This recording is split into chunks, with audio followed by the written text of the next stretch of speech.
All right, guys, this lesson is going to talk about Earth phenomena. So things that happen here on Earth because of what happens in outer space. Okay, so we're going to talk about day and night. We'll talk about months and years, and we'll talk about why these things happen for us. All right, so the first thing, one of the easiest ones to talk about is day and night.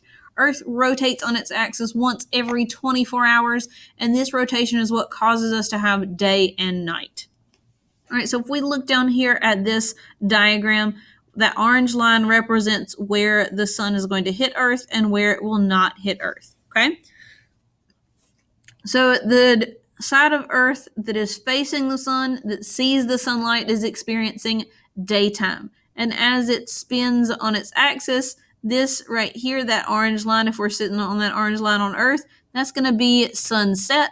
And then it's going to spin around here to nighttime. And then once we're back on the other side of Earth, where that orange line would hit, we're talking about sunrise. So as the Earth spins on its axis, it does this once every 24 hours. So we have day, and then we have night, and then day, and then night. Okay? And the next one is months. We'll talk about why we break our time into months. It takes the moon roughly 29 and a half days to revolve around the Earth once. So revolving means it's going around another object. Okay? So as the moon revolves around Earth, it takes about 29 and a half days, and this is why we use months to break up our time. And now, I know that it's not exactly the same, and not every month is exactly the same length, but this is where we got the idea to break our time down into roughly 30-day chunks. It's because of the patterns we saw in the moon, right? And now we talk about moon phases. So as the moon orbits around Earth, we'll see moon phases, okay?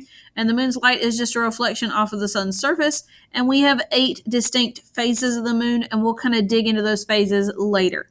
But right now, I'm just going to tell you, we see those moon phases, and the moon is why we decided to break our time into months.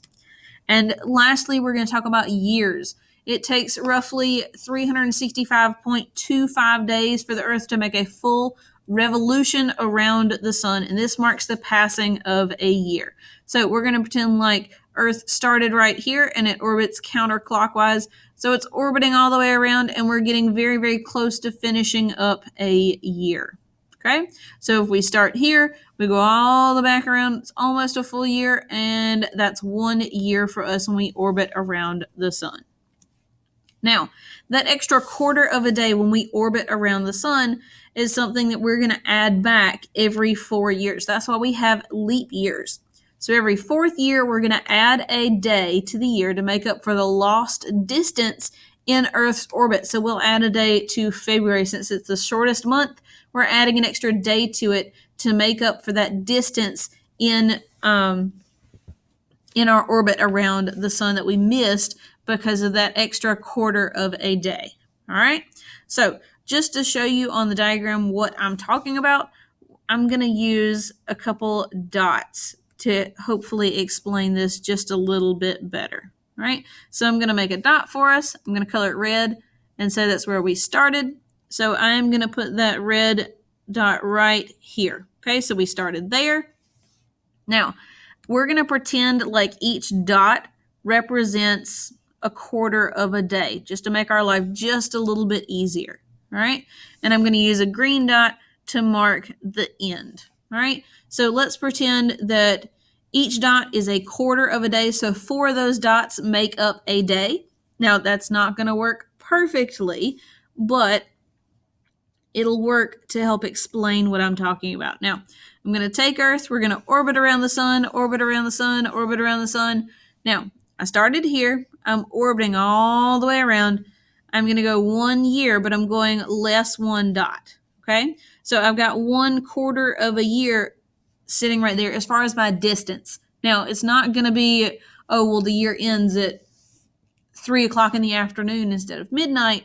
I'm talking about just the distance in Earth's orbit, okay? So I'm going to orbit around again, and that's going to be my 2nd year. So now I've got 2 dots between me and finishing up that distance in Earth's orbit, and I'm going to do that again, and that's going to be my 4 dots, okay?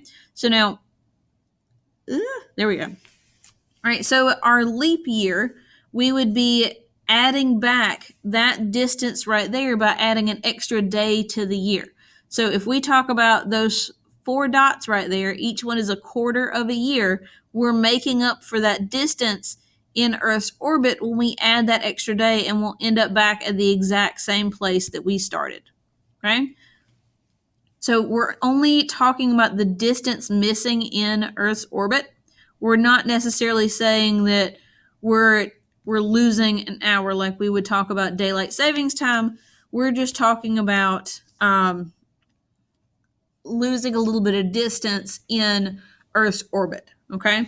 So instead of being exactly on that same dot, we would just end the year a little bit farther back in Earth's orbit.